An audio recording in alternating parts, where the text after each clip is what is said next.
హఫీజాను మానసికంగా వేధిస్తూ ఆర్థికంగా నష్టపరుస్తున్న మున్సిపల్ అధికారుల తీరు సరైనది కాదని ఎస్సీ ఎస్టీ బీసీ మైనార్టీ మహిళా ఐక్య వేదిక వ్యవస్థాపక అధ్యక్షురాలు పట్నం రాజేశ్వరి అన్నారు.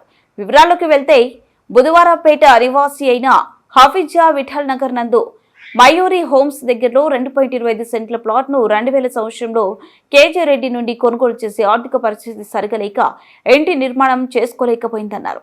2024 సంవత్సరంలో ఇంటి నిర్మాణం చేపట్టాలని నిర్ణయించి మున్సిపల్ కార్యాలయంలో అప్రూవల్ కోసం దరఖాస్తు చేసుకుంటే G+2 అప్రూవల్ మంజూరు చేయడం జరిగిందన్నారు. బ్యాంకులో లోన్ తీసుకుని ఇంటి నిర్మాణం మొదలు పెడితే విఠల్ నగర్ లో హఫీజా ప్లాట్ ఎదురుగా ఉన్న శర్మ కాలనీలోని ప్రసాద్, సుబ్బారెడ్డి, నాగభూషణం ఇది పార్కు స్థలం కట్టడానికి వీల్లేదు అని అడ్డగించి వేసి ఉన్న పిల్లర్లను దౌర్జన్యంగా ఫ్రోక్లైన్లతో తొలగించి హఫీజాను ఇబ్బంది పెట్టారన్నారు. శాసనసభ్యురాలు దగ్గరికి హఫీజా భర్తను రమ్మని పిలిపించారని, హఫీజా భర్త తన దగ్గర ఉన్న డాక్యుమెంట్లు అన్ని ఆధారాలతో శాసనసభ్యురాలకి చూపించి జెన్యూన్ ప్లాట్ అని చెప్పడం జరిగిందన్నారు. 10వ తేదీ 2025వ తేదీన హఫీజా ప్రజా వినతుల పరిష్కార వేదికలో మున్సిపల్ అధికారులకు ఆర్జీ ఇవ్వడం జరిగింది. ప్లాట్ డాక్యుమెంట్ చూపించి అప్రూవల్ మంజూరు చేసిన పత్రాలను మున్సిపల్ అధికారులకు ఇవ్వడం జరిగింది.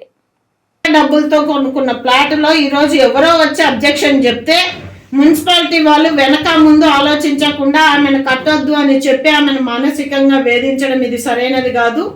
ఇలాగే ప్రవర్తిస్తే ఆ కాలనీ వాళ్ళ మీద, కాలనీ వాళ్లకు సపోర్ట్ చేస్తున్నటువంటి రాజకీయ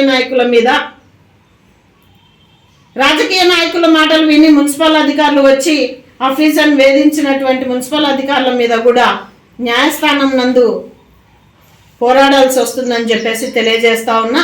ఇప్పుడు కూడా హఫీజా తను కట్టుకుంటున్నటువంటి ఇంటికి ఎటువంటి ఆటంకం లేకుండా జిల్లా ఉన్నతాధికారులు జోక్యం చేసుకొని ఆమెకు న్యాయం చేయాలని చెప్పేసి ఎస్సీ ఎస్టీ బీసీ మైనార్టీ మహిళా ఐక్య వేదిక తరఫున డిమాండ్ చేస్తూ ఉన్నాం. లేని పక్షంలో న్యాయ పోరాటానికి దిగాల్సి వస్తుందని తెలియజేస్తా ఉన్నాం. నా పేరు పట్నం Rajeshwari, SC ST BC minority మహిళా ఐక్య వేదిక వ్యవస్థాపక అధ్యక్షురాలు.